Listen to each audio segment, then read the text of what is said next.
Bonsoir à tous, ravi de vous retrouver pour une nouvelle édition sur Monaco Info. Voici les titres de ce mercredi 23 novembre. Le centre hospitalier Princesse Grace, au cœur de l'innovation en cardiologie. L'établissement labellisé Centre d'excellence européen en hypertension vient de dévoiler une dernière technologie de pointe. Le professeur Atul Pathak sera avec nous dans quelques instants pour en parler. En basket, la Roca Team s'est inclinée hier face au leader de l'Euroleague, le Fenerbahçe, 92-95. Les Monégasques signent leur première défaite à domicile de la saison dans cette compétition.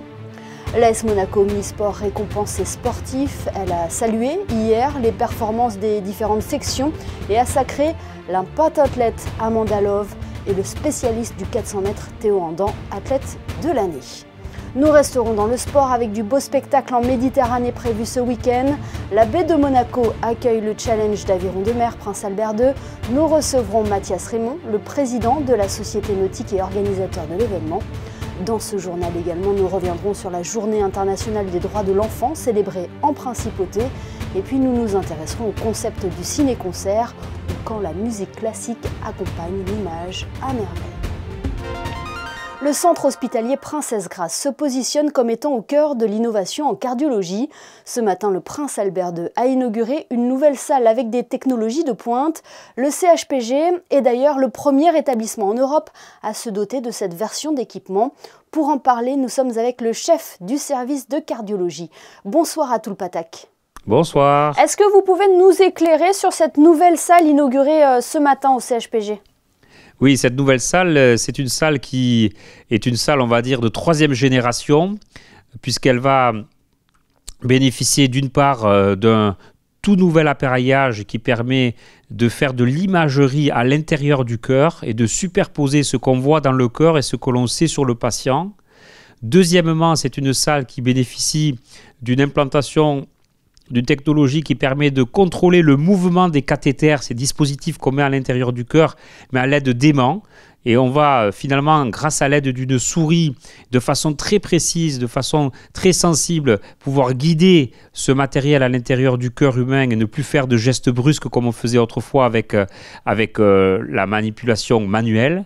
Et enfin, à cette nouvelle salle de cartographie d'aimants, on rajoute une nouvelle technologie qui va permettre de traiter des gens qui ont des troubles du rythme cardiaque, on dit aussi arythmie, avec une stratégie qui n'utilise plus la stratégie de chauffe. Avant, on chauffait l'extrémité du cathéter pour traiter des zones à risque.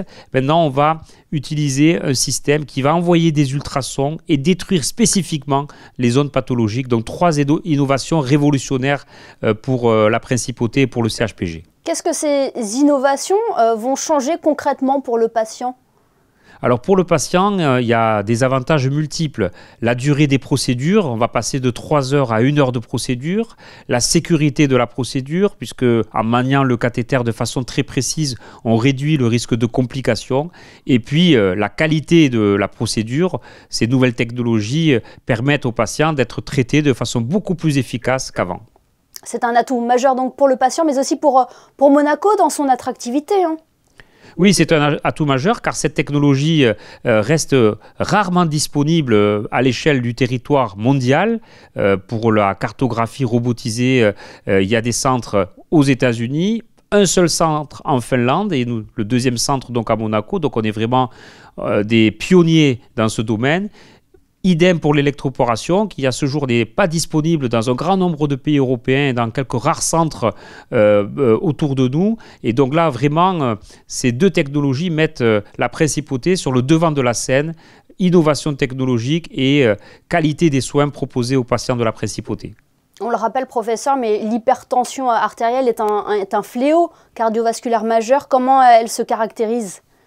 Alors effectivement, cette salle sert à prendre en charge les arythmies, mais l'hypertension, c'est souvent la première cause de cette arythmie. C'est une maladie très prévalente. On estime que dans le monde, il y a 1,2 milliard de sujets hypertendus. C'est une maladie dont la prévalence, la fréquence, si vous voulez, augmente avec l'âge.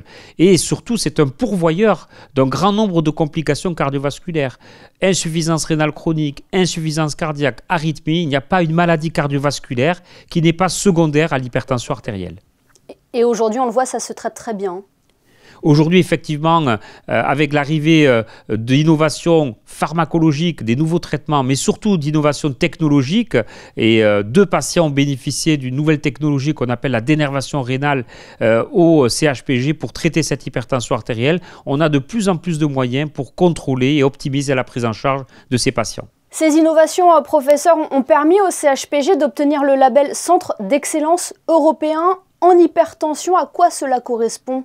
C'est un label qui est obtenu très difficilement par quelques rares centres et qui est distribué par la Société européenne d'hypertension artérielle, qui reconnaît la qualité des soins, l'expertise, le fait d'avoir sur un même site des compétences complémentaires qui vont permettre de mieux soigner les patients, qui vont leur permettre d'avoir accès à l'innovation. Et puis, il y a une dimension aussi recherche et enseignement, de former les plus jeunes ou nos collaborateurs pour parfaire la prise en charge de cette hypertension artérielle. Accompagner le CHPG dans l'innovation était l'un de vos objectifs lorsque vous avez pris la tête du service de cardiologie il y a 2 ans. Quel regard portez-vous sur ces 2 années écoulées ? Alors, il y a eu quelques chamboulements avec ce satané Covid, mais malgré cela, finalement, on a réussi à décrocher ce label d'excellence pour l'hypertension artérielle, équiper notre centre avec cette approche robotisée aimantée, mettre à disposition des patients la technique d'électroporation. Donc, malgré les turbulences, je dirais que la feuille de route a été respectée. Merci à tout le Patac d'avoir été avec nous sur Monaco Info. Merci à vous. Le Monaco Hydrogène Forum a refermé ses portes hier à l'hôtel Hermitage. Pendant 2 jours, ce congrès a réuni les spécialistes du secteur pour échanger sur le développement de l'usage de cette énergie. L'événement s'est clôturé par une cérémonie de remise de prix récompensant les solutions innovantes dans le domaine de la mobilité. Le prix de l'innovation a par exemple été décerné à la société Genevoz qui s'engage à décarboner le secteur maritime. En Euroleague, l'AS Monaco Basket était proche de l'exploit face au Fenerbahçe hier, mais les Monégasques se sont finalement inclinés sur leur parquet, 92-95. Le résumé de cette rencontre est signé Yannick Debever et Sylvain Péroumal. Monaco-Fenerbahçe, c'était le duel entre le 3e et le 1er de l'Euroleague. Un choc au sommet qui a tenu toutes ses promesses et ce, dès les premières minutes. Le plan de jeu de la Roca Team sur ce premier quart-temps est de s'appuyer sur Donatas Motiejunas qui répond présent et inscrit 7 des 9 premiers points monégasques. En face, c'est Nigel Hayes-Davis qui répond avec son meilleur match de la saison comptabilisant 21 points et 5 rebonds.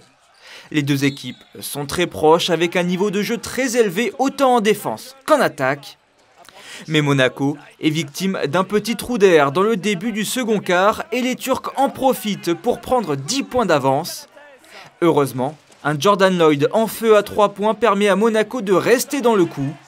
38-45 à la mi-temps, Monaco paye sa baisse d'intensité face à une équipe exceptionnelle de régularité. C'est fou ça, oh là là, c'est terrible! Et puis le petit trou d'air du début de second quart se transforme en dépressurisation complète de la Roca Team au retour des vestiaires. Dans la seule 3e période, Monaco encaisse 34 points. À l'image de ce dunk de Devin Booker, les portes de la défense monégasque sont grandes ouvertes. Fenerbahçe se balade pour compter 19 points d'avance à l'aube du dernier quart. C'est le record de points de la saison. Fiers et orgueilleux, les Roca Boys ne veulent pas subir d'humiliation à domicile. Commence alors une course contre la montre, remonter 19 points en 10 minutes face à la 2e meilleure défense d'Europe. Des 2 côtés du terrain, Monaco est impressionnant, jouant à son meilleur niveau. Les paniers s'enchaînent en même temps que les stops défensifs. Fenerbahçe est à la dérive et la Roca Team grappille son retard à vitesse grand V. Jordan Lloyd est hyper important en défense. Mike James mène bien le jeu et Eli Okobo marque quand il le faut. L'extra passe, oui! Gaston Médecin est en délire, Monaco est à -3 et même bientôt à -1 sur cette petite touche de Dante Hall. À l'agonie, les Turcs parviennent tout de même à garder leur petite avance jusqu'au bout. Mike James manque le panier de l'égalisation et la Roca Team s'incline 93-96 malgré une remontée épique. We're definitely a little bit inconsistent, especially, but I'm really just proud of the way we came out today. We had a tough loss at home in French League, so We fought. We all was together for entire 40 minutes, and I think that's the biggest thing to take away tonight. It's a great team, and we'll be hopefully more consistent as time goes. But the biggest thing is we were all together today, and we fought. So I'm happy about that. Cette défaite n'a pas de grandes conséquences au classement. Monaco possède toujours le deuxième meilleur bilan d'Euroleague à égalité avec le Real Madrid, Barcelone et Olympiakos. Prochain match pour la Roca Team ce vendredi à 19 h face au Bayern Munich à Gaston Médecin. Cette rencontre d'Euroleague sera bien évidemment à suivre en direct sur notre antenne. Sport toujours avec la remise des prix de l'AS Monaco Omnisport. Les différentes sections assez mixtes ont été mises à l'honneur sur la scène de l'Auditorium Régnier 3 hier, avant d'annoncer le nom des athlètes de l'année. Frédéric Elion et Olivier Bonello y étaient, voyez leur reportage. L'AS Monaco Omnisport est une grande famille composée de plus d'une vingtaine de sections. Les athlètes défendent les couleurs de la principauté toute l'année et ont brillé sur la scène nationale et internationale. Ils ont été mis à l'honneur mardi soir à l'occasion de la traditionnelle soirée de remise des prix de l'ASM à l'Auditorium Régnier 3. Filles et garçons se sont succédés sur scène pour recevoir des distinctions individuelles ou collectives, avec en point d'orgue le trophée d'athlète féminine de l'année, décerné à Amanda Love pour sa saison exceptionnelle en pentathlon. C'est un très grand honneur et une grande fierté. Il faut savoir que je n'arrive pas à ce niveau-là toute seule. Il y a tout le staff derrière, l'équipe médicale, les entraîneurs, surtout l'ASM Athlétisme qui m'ont aidé à plus performer cette année. Et vraiment, et la famille aussi qui m'aide à pouvoir m'entraîner. C'est vraiment, je suis très fière, merci. Chez les garçons, Théo Andan décroche une nouvelle fois le prix d'athlète masculin de l'année. Le vice-champion de France élite du 400 mètres, médaillé de bronze avec le relais 4x4 au dernier championnat d'Europe, n'était pas présent, mais il a fait une petite vidéo dans laquelle il félicite Loïc Noudog-Bessy, qui évolue avec les espoirs de l'AS Monaco Basket et qui a décroché le titre de champion du monde de basket 3-3 cet été. On est venu en tant qu'outsider, personne ne s'attendait à nous voir aussi haut et finalement on est sorti de là invaincu.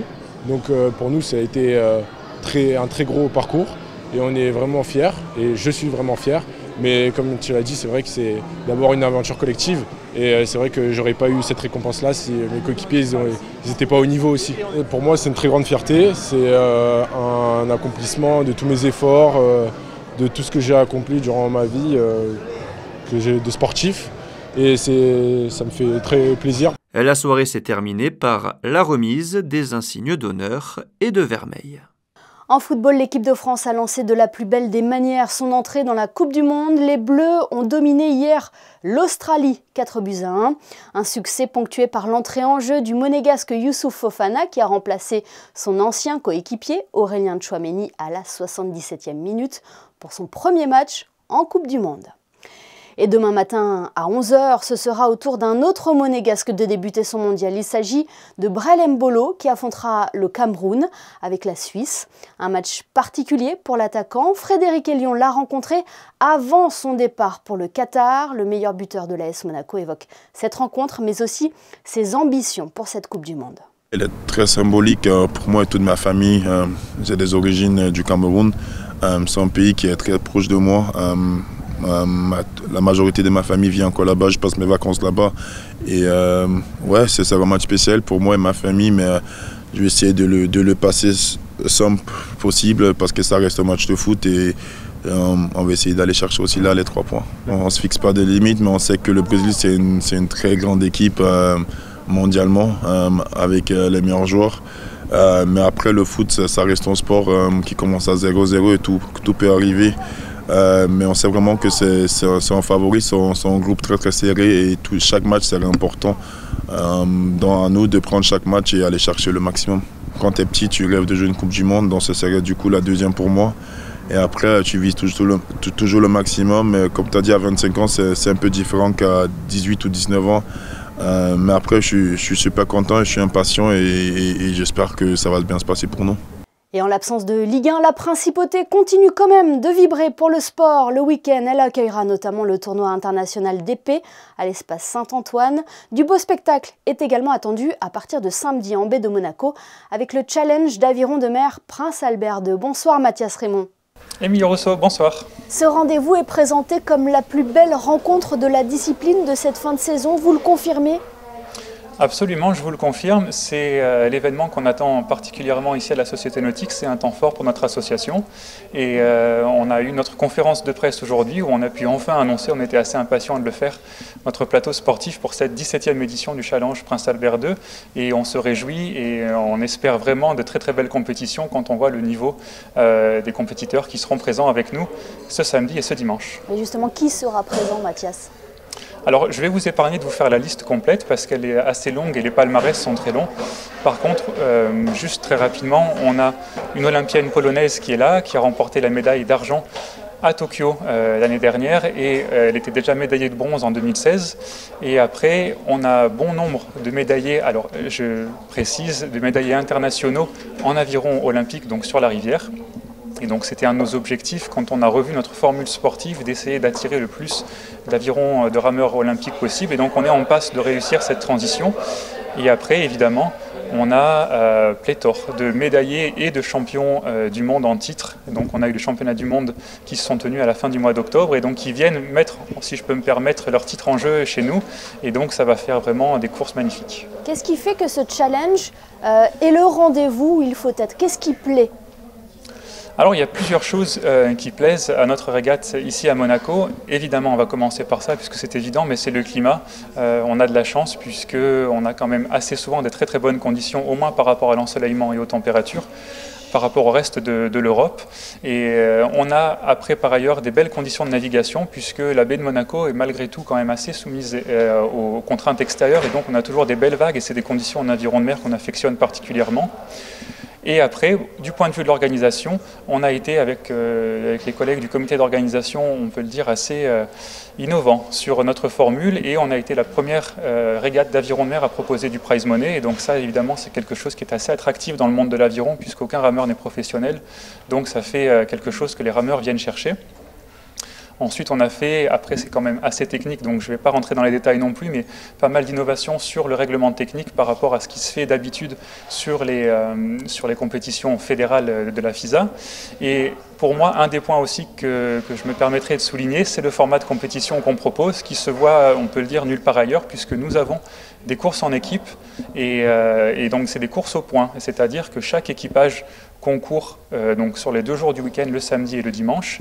Et au final, c'est l'équipe qui cumulera le plus grand nombre de points à l'issue de toutes les courses qui remportera le challenge. Et donc, c'est vraiment un effort collectif qu'on a tenu à mettre en avant. Et voilà, une toute petite précision aussi, évidemment, les équipes qui participent sont mixtes et paritaires. Donc, on a 2 garçons et 2 filles qui rament avec un barreur ou une barreuse. Et qu'est-ce qui amène les rameurs de rivière à venir à s'engager dans cette compétition en mer? C'est totalement différent, là, il y a plusieurs aspects à prendre en compte. Absolument, alors on ne peut même pas du tout comparer les deux disciplines. Si vous voulez, pour faire un parallèle qui pourrait vous parler, ça serait entre faire une course sur un stade d'athlétisme avec une piste en tartan et après aller courir dans la montagne avec les cailloux, les branches et toute l'incertitude qu'on connaît. Pour l'aviron, c'est un petit peu la même logique. Et en aviron de mer, on sort de ce cadre qui est quand même assez fermé de l'aviron olympique où on est sur des eaux qui sont calmes, dans des lignes d'eau qui sont bien délimitées. En aviron de mer, on fait une course au large, on est en confrontation directe avec ses adversaires, donc ça implique évidemment des choix stratégiques pour ne pas se rentrer dedans. On a la notion de navigation qui rentre en compte puisqu'on est soumis au vent, on est soumis au courant. Et après, le choix des meilleures trajectoires parce qu'on a des bouées autour desquelles il faut tourner puisque c'est des parcours où on fait, disons, une boucle. Et donc, toutes ces notions, quand on vient de la rivière, c'est des notions qu'on ne connaît pas. Et nous, en tant qu'organisateurs, c'est vraiment quelque chose qu'on soutient et qu'on essaye de mettre en avant parce que voilà, c'est la passerelle entre ces deux disciplines qui nous intéressent parce que nous, on est amoureux de l'aviron au sens large et donc voilà, on essaye de réunir les deux mondes. Alors plusieurs nations seront représentées ce week-end, dont la Principauté, j'imagine. Hein. Absolument, la Principauté sera représentée. Alors, la Société Nautique engagera 3 équipes, ce qui est une première pour nous et on s'en réjouit de pouvoir voir nos rameurs du club faire la compétition avec l'élite mondiale de l'aviron. Et après, surtout, on a notre rameur international que vous connaissez très bien, Quentin Antonielli, qui sera là, qui concourt avec une équipe mixte avec des autres internationaux et internationales françaises. Et c'est d'ailleurs avec ces mêmes coéquipiers et coéquipières qu'il avait déjà remporté l'édition 2021 du Challenge. Donc il a accepté de remettre son titre en jeu. Et là, cette année, ils auront fort à faire puisque la concurrence est impressionnante. Bien, merci beaucoup Mathias Raymond. On le rappelle, vous êtes le président de la Société nautique de Monaco, organisateur donc du Challenge Prince Albert II. Merci infiniment d'avoir été avec nous et rendez-vous samedi donc dans la baie de Monaco. Samedi 26 et dimanche 27 à partir de 10h et jusqu'à 14h pour voir depuis la jetée Luciana toutes les courses. Et j'en profite aussi, voilà, sur notre site internet cpa2.mc. Vous pourrez voir les courses qui sont retransmises en direct par une captation drone et caméra. Et donc voilà, venez vivre un petit peu d'aviron ce week-end avec nous à la Société Nautique avec grand plaisir. Et merci beaucoup. On croise les doigts pour la météo, Mathias. C'est gentil, merci. Merci à vous. Le 20 novembre dernier était marqué par la Journée internationale des droits de l'enfant. Cette journée tombant un dimanche cette année, c'est ce mercredi, jour des enfants, que la direction de l'Éducation nationale de la jeunesse et des sports a choisi pour célébrer cet événement dans les hauteurs de Monaco. Plus de détails dans ce reportage de Vanessa Dessy et d'Alexandra Marangoni.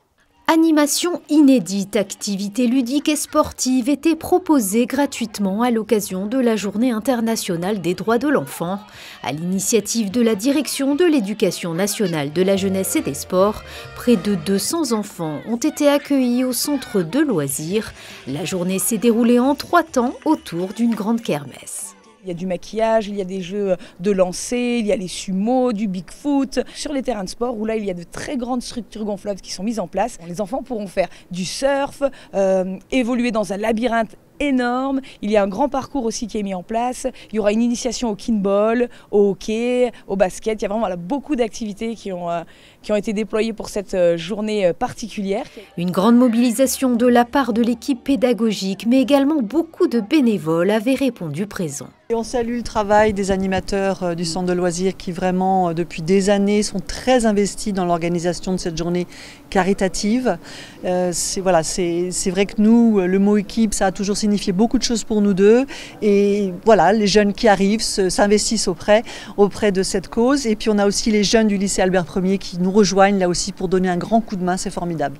Chaque année, lors de la Journée internationale des droits de l'enfant, la Principauté célèbre l'adoption de la Convention relative aux droits de l'enfant de 1989.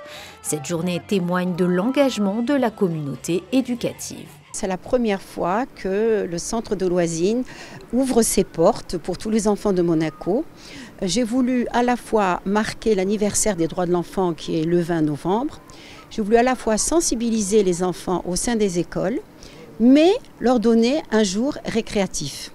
Donc les enfants peuvent apprécier à leur juste valeur la chance qu'ils ont d'avoir un centre de loisirs en Principauté qui peut les accueillir tous les mercredis après-midi et pendant les vacances scolaires. Tous les enfants n'ont pas la chance de vivre à Monaco. Nous sommes dans un havre de paix, nous avons beaucoup de chance au niveau de l'éducation et ça je voulais leur expliquer. La Journée des droits de l'enfant, c'est l'occasion de valoriser les actions éducatives menées avec les enseignants et les acteurs de l'enfance tout au long de l'année. Et toujours dans le cadre de la Journée internationale des droits de l'enfant, la Société des bains de mer proposait de son côté une journée portes ouvertes dans les établissements de la SBM pour les enfants des salariés. Je vous propose d'écouter à ce sujet Sophie Vincent, la directrice des ressources humaines de la SBM. Outre le soutien qu'apporte chaque année la Société des bains de mer aux actions de la Direction de l'Éducation nationale de la jeunesse et des sports, on a souhaité donner à cette journée un angle ressources humaines en proposant, et c'était d'ailleurs, il faut le souligner, une idée des salariés, notamment de délégués du personnel de l'Hôtel de Paris. Donc on a proposé aux enfants du personnel de venir visiter le lieu où travaille papa ou maman. Et donc de pouvoir se rendre dans nos établissements hôteliers, si les parents travaillent dans nos établissements hôteliers, au casino pour les parents qui travaillent là-bas, et ici à Aigues-Marines pour les services support et le siège. On accueille donc les enfants à partir de 6 ans. Ils viennent avec leur... vous les entendez. Ils viennent retrouver leur papa ou leur maman qui leur fait visiter le bureau, éventuellement les espaces de convivialité, etc. Et il y a un petit goûter qui les attend dans une salle de réunion. Je crois que ce n'est pas terminé puisqu'en fin de semaine, il y aura un dernier événement, c'est ça? Tout à fait. Donc après dimanche dernier, le principal de nos établissements hôteliers, casinos, les thermes marins, on aura encore samedi, l'opération se poursuit donc au niveau de la direction des événements culinaires. le pôle sucré, donc notre boulangerie et pâtisserie centralisée, le Madawan et le centre de conférence One Monte Carlo. Quand les mélodies d'un orchestre se mêlent aux images d'un film, c'est le concept d'un ciné-concert, une expérience unique qui a séduit de nombreux spectateurs hier à la salle Garnier. L'Institut audiovisuel de Monaco proposait en effet un ciné-concert avec la projection d'un film muet de 1920. Le reportage de José Sacré. Présenté par l'Institut audiovisuel de Monaco dans le cadre de Tout l'art du cinéma avec l'Orchestre Philharmonique de Monte-Carlo, le film de Robert Wiene, Le cabinet du docteur Caligari, a permis à un très nombreux public de découvrir l'un des premiers films expressionnistes allemands. Alors c'est un film qui a, j'allais dire, défié à l'époque toutes les lois du genre et notamment même l'expressionnisme allemand par un parti pris totalement antinaturaliste puisque le film est entièrement tourné en studio, avec des toiles peintes, avec des perspectives volontairement déformées, puisque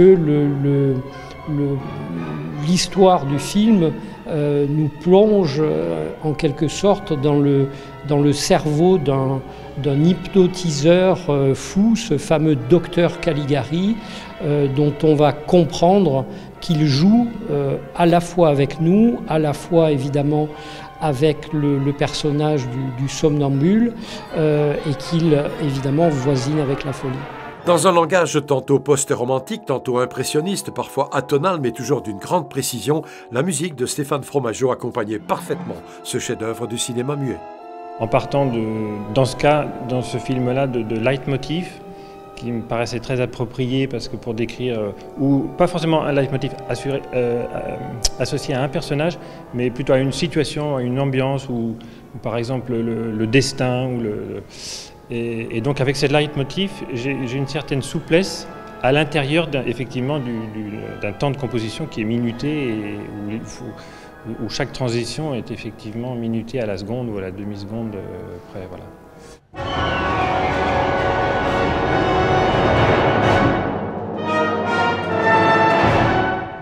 Voilà pour cette expérience unique à la salle Garnier. Avant de refermer ce journal et de découvrir les prévisions météo, coup de projecteur sur les créations de Charlotte Barbotin, dite Charlotte B. Ces bijoux sont actuellement présentés à la galerie Sotheby's. On vous retrouve, Yannick Debevert, pour la météo. Est-ce que le beau temps va durer demain? Bonsoir Émilie, bonsoir à toutes et à tous. Et effectivement, ce jeudi devrait être une belle journée ensoleillée en principauté avec des températures de saison prévues entre 10 pour la minimale et 16 degrés au meilleur de la journée. Nous continuons à perdre un peu d'ensoleillement. Le jour se lèvera à 7h33 pour se coucher à 16h59. En ce 24 novembre, Sainte Flora est célébrée. Merci Yannick. Ce journal est à présent terminé. Merci de nous avoir suivis. L'information continue sur nos réseaux sociaux. On se quitte avec les photos de Frédéric Nébinger qui a assisté à la cérémonie de remise des prix de l'AS Monaco Omnisport. L'occasion de mettre une nouvelle fois en valeur les sportifs qui représentent la principauté au niveau national et international. Excellente soirée à tous sur Monaco Info.